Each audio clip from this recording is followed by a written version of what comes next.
What's up, boys and girls? How are you doing on this fine day today? Got another one for you. And this one's a fun one. Oh, this one's a fun one. And you can probably tell by the thumbnail. I like to just to tease people in the thumbnail a little bit. But this is going to be, yeah, this is a good build. This is not a build you see very often, particularly with Mexico. And that's going to be played by Inchman. I don't know if I've posted a game with Inchman before, maybe once or twice, but he's a pretty good player. Doesn't always play that consistently, but, you know, we're talking consistently around the 1900 ELO. You know, I would say, I think goes higher as well to the 2K ELO bracket. So, you know, very good player. We're playing on the Flow Rider map. So each civilization starts with a market. Pretty handy for Mexico. They can get that starting market and starting TP now, which is makes for a very, very strong map for Mexico. He's going up against Kaleli, big boy Kaleli. You can I'll like I always do with anyone who streams, any player that it has a Twitch account that streams. I always post their Twitch account into the description below. So go and follow this guy. I'll drop his Twitch below. So Clelly does like to do some nice late night streaming. Lakota is one of his favorite civs as well. Not a civ, probably one of the rarest, if not rarest civ to find. Maybe other than the Africa civs. Look at that beautiful horse though. How can you not like that civilization with such a beautiful painted horse like that? Plus, it's one of the most OP heroes in the game, if not the most OP hero. Like, this thing is just so insane. like 7.76 speed, and its aura increases. Where any unit that is next to the hero has their speed boosted as well. So it's an insane hero effect. We talk about, often you see like hit points or you know, crack shot abilities or, you know, actions damage increase and stuff like that. Speed is one which is very underrated. Very, very underrated unit stat we take for granted. But speed is definitely one of the most OP kind of stats, you know, in the game. Okay, we've got Augustin over here. So let's have a look at the Ducks. We've got 3 villagers. We do have this fur trade. I like this fur trade card. Is any civ that has fur trade now is kind of starting to be quite a... you're seeing it more and more often, put it that way. And I think the Sambi build and you know, whatnot has a part to play with that. We've got a Great Hunter in here, of course, but very much more of a more of a fortress-orientated deck. Interestingly, we do have adoption here. That's not a card you see all the time. Villager build time is minus 25%, and the bounty, build bounty, is 250%. This card comes in fast as well. So yeah, this paired with a very strong dance is kind of scary. The Community Plaza dance. I can't remember which dance it is, but it's the one with like the baby face on it, where it increases the production rate of villagers and military units. So when you pair that along with adoption, yeah, Lakota's boom, it feels like Lakota have the best boom in the game. They can certainly probably get to 99 villagers the quickest if they literally max that out. So yeah, other than that, pretty standard decks. Pretty standard deck. Okay, let's go over a look at Inchman. You see here, he has gone for hunting dogs and he has got gang saw in. So he's put all of his villagers, bar 2, which are herding, onto wood. You see he's got 3 sheep there and a cow. Very, very nice. And look at this. What do we have going on here? We have the classic 1 hacienda, 2 villagers. And he's also shipped land grab, which is not a card you see very often. So land grab, if you're ever going for any hacienda builds, you have to get that card in. And it essentially makes you able to build haciendas faster and cheaper. I think it's about half the wood it costs. Putting a load of villagers in there to disrupt, trying to kill the explorer there, but didn't get the kill that he wanted, which is a massive shame.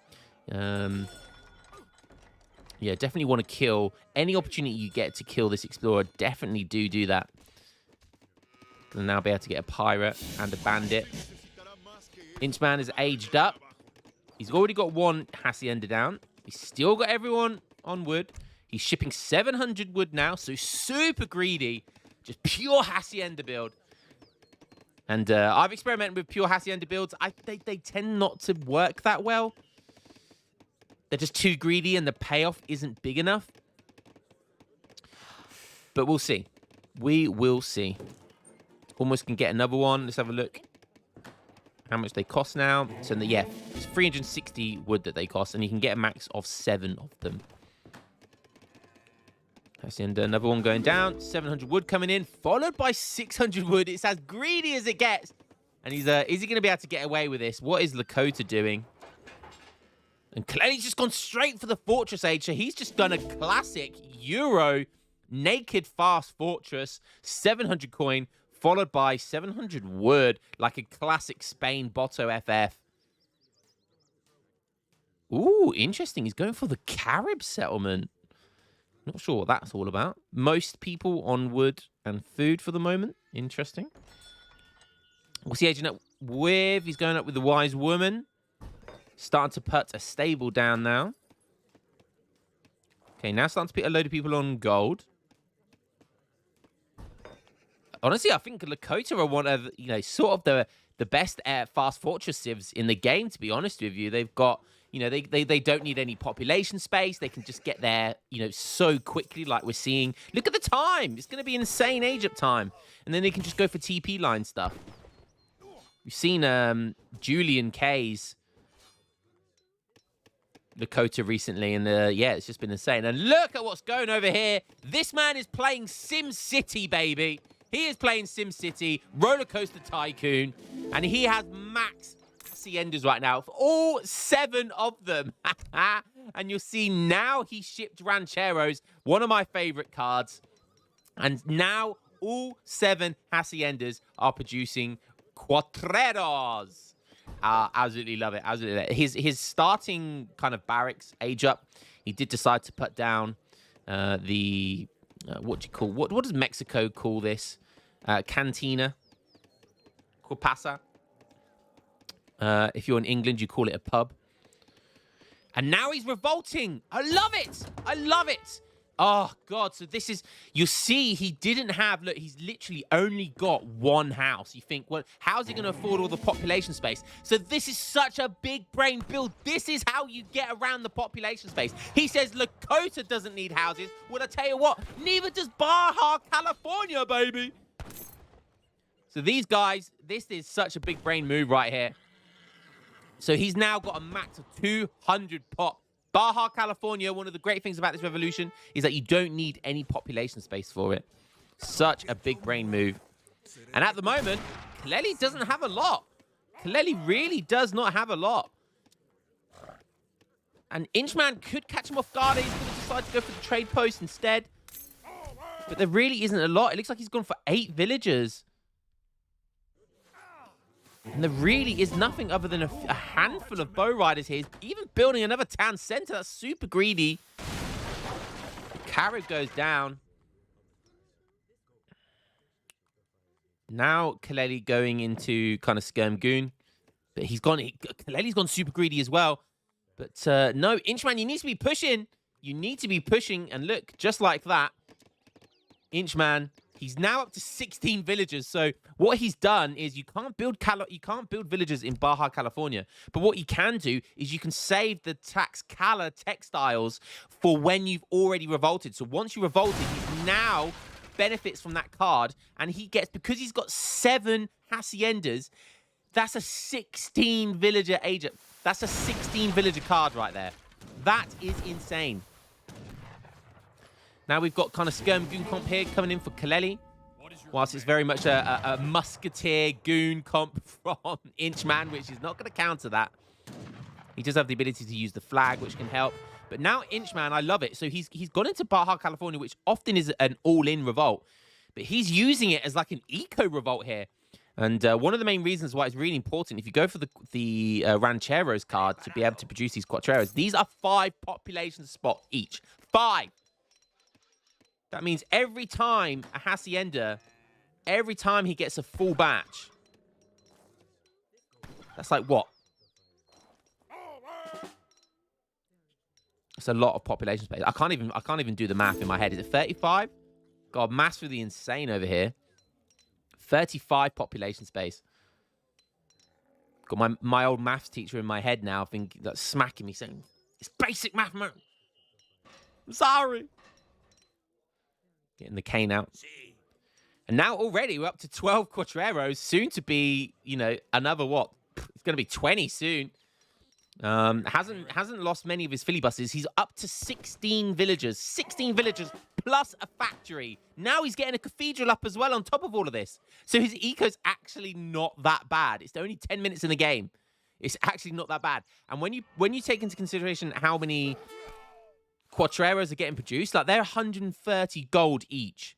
Like, you take that into consideration, that's a lot of gold every time a hacienda produces one of these. But Kaleli, he's actually up in score as well. And Baja California down scores. So he's actually up in score temporarily. But he's going to get caught by Skirmgoon here. This diving hawk, his hero, like I said at the beginning of the game, it's so OP. Look, all of these guys are getting buff speed. We've got 7.43 bow riders here. It's absolutely insane when they should only be 6.75. Just insane. Just insane. It gives them like almost a whole nother speed, but so disgusting. He's going to lose, unfortunately, all these Cuatreros. He's going to try and do some damage, but not going to be enough. Let's hop over to Kaleli, see what's going on here. He's on 37 vils. No water booming, but he is on double TC. He's now just shipping in the Great Hunter card. That's going to give him about 690 food, but it's going to allow him to gather 20% faster, so that's very nice. No adoption just yet. We do have North America trade as well, which is a nice card. They earn coin whilst gathering natural resources. Probably worth sending over Great Hunter, to be honest, but who knows. So he's got a nice mass of Skirmgoon here with 39 vils. His eco is popping. He's being nice and greedy. The next card that's come in looks like... Oh, he's gone for Soldier of Fortune. Okay, so again, another eco card. This card, it comes in quickly. Good. Any card that comes in fast is such a huge bonus. You're essentially getting a card 30, 40 seconds quicker than you ordinarily would a normal card. So, like, you know, you have that bonus of that card 40 seconds quicker than you would a normal card. So, like, when you put that into, when you take into consideration, a card that arrives quick is generally a good card. Because that is an insane buff for a card, is the fact that it comes in quickly. So that's very, very cool. Now has double cantinas. These are basically one villager, so that's 2 villagers there on gold. Boom, look at that. Another 7 Cuatreros coming in. And he's actually, wow, he's actually looking like he's going to try and age up. He's going to revolt and try and do it again.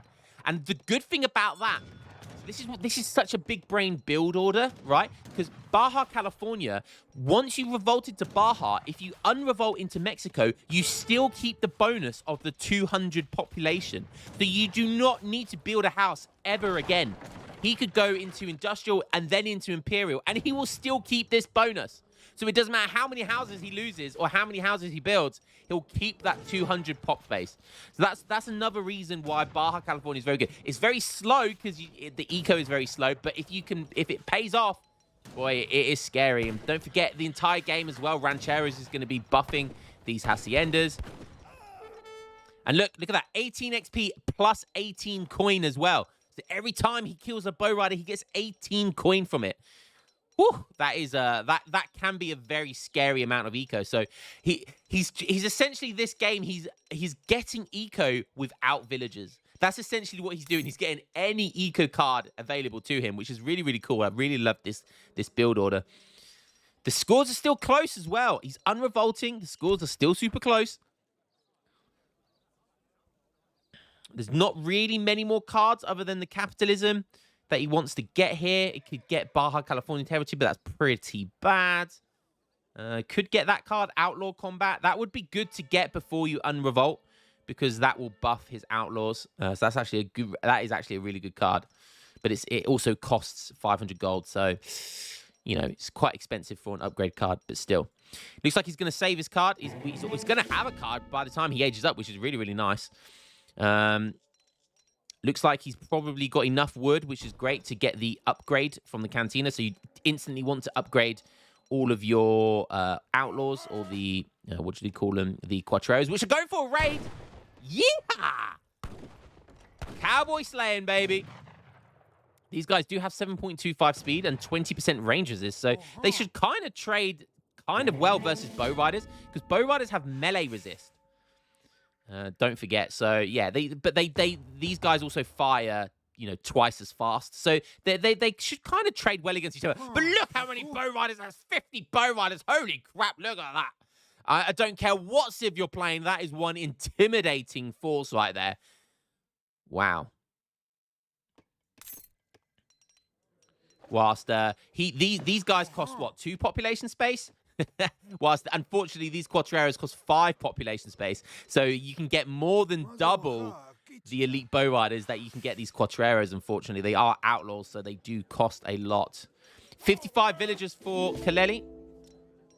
Inchman shipping 2 heavy cannons, and look, he's already max popped right now, so he wants to lose population, but he wants to fight here to free his population spot up. He's already got Quatreros in the wing ready to come. And look at all these 18 plus 18 coins plus 18 XP drops. Look, they're everywhere. The eco is popping off from Mexico. Look at those plus 18s coming in everywhere. The 2 heavy cannons, one of them goes down. The thing is, these heavy oh, we got a quadruple plus 18 coin everywhere. The filibusters are still there. They probably want to be in melee. They are essentially musketeers. But there's just so many bow riders. And, oh, Inchman shipping Cantina's card, which gives, it frees up the population space by 1. So Quatreros cost, I believe, 4 population space instead of 5. We'll double check. No, it's 3 population, sorry. So it minuses 2 population space, which is actually huge. If that tech had come in, he could have had a lot more Quatreros in that fight. So unfortunately, taking a fight at a really bad time there. He's actually making some more Quatreros as well. He's upgraded the Quatreros from the Cantinas as well. So they now have 30 ranged attack, 338 HP. So pretty nice. This tech from the church here, Dia de Moteros. I butchered that. Just trying to sound Mexican.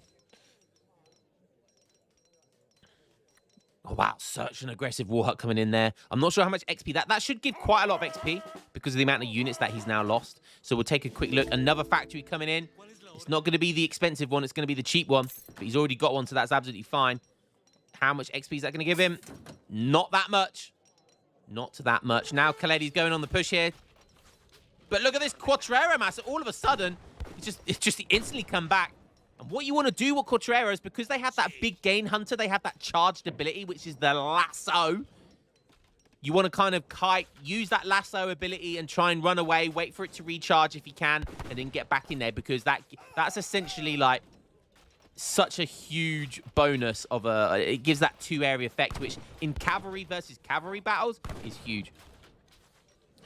There's just so many bow riders, and he can't deal with the bow riders. He's down to 12 villagers now. He's trying to get ranged cavalry caracal, which will give them an extra 2 range. But there's just so many bow riders, and look at this. Oh, he's war dancing, and they're plus 29%. All of these bow riders are getting plus 29%. Look at this. Look at this. Absolutely filthy. He can raise that bonus as well by putting max amount of villagers on there. There's only 12 villagers at the moment. Back up to increasing all units. So now oh, sorry, he was on something else. I think that might have been the siege dance. So at the moment, now he's on the normal siege, and that's giving them plus 12% increased damage. We take a quick look. It was giving them 39 range attack. So in H3, they had 39 range attack, as it should. But he's called the GG. Inchman said, I tried my hardest. With that Baja, California build. And I tell you what, that was such a fantastic build. Thank you very much, Inchman, for the memes. I appreciate the memes. The hacienda, they've been nerfed very heavily, and it's very difficult. But I love how he went into Baja and then unrevolted from Baja. Very rare you see that, because Baja gives no eco, and he got that bonus of the 200 pop, just like his brother Lakota over here. But it just wasn't enough. Maybe if you got more Quatreros after they got their population increase, it could have been a better battle at that fight there. He tried with the 2 heavy cannons, but it just wasn't enough. Oh wow, what a build! That is not. I really wanted to showcase that build. Look at that villager count. And it could have been a lot closer. I feel like as well, if it wasn't two heavy cannons and there was another good card, maybe like the 33 pikeman from Mexico, could have been a different story, but it wasn't meant to be this time around. And yeah, GG. Hope you guys enjoyed that one as much as I did, and I will catch you boys in the next one. Peace out.